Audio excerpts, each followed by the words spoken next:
Although no connection of any kind can be proved between the figure of Christ and the inception of the astrological age of the fishes, the simultaneity of the fish symbolism of the Redeemer with the astrological symbol of the new Aion seems to me important enough to warrant the emphasis we place upon it.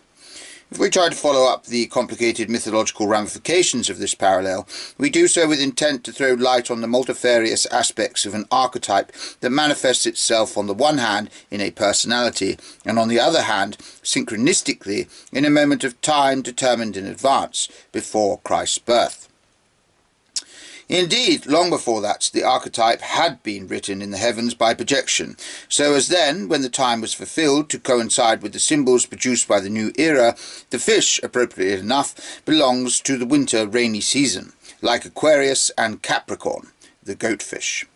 As a zodiacal sign, therefore, it is not in the least remarkable.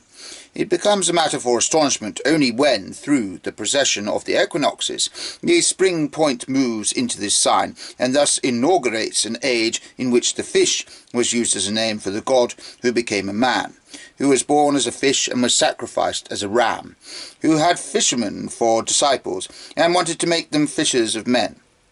who fed the multitude with miraculously multiplying fishes, who was himself eaten as a fish, the holier food, and whose followers are little fishes, the pisculi.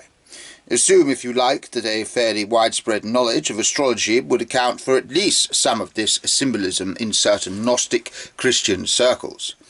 But this assumption does not apply when it comes to eyewitness accounts in the synoptic Gospels. There is no evidence of any such thing. We have no reason whatever to suppose that those stories are disguised astrological myths. On the contrary, one gets the impression that the fish episodes are entirely natural happenings, and that there is nothing further to be looked for behind them. They are just so stories, quite simple and natural, and one wonders whether the whole Christian fish symbolism may not have come about equally fortuitously and without premeditation. Hence one could speak just as well of the seemingly fortuitous coincidence of this symbolism with the name of the new Aion, the more so as the age of the fishes seems to have left no very clear traces in the cultures of the East.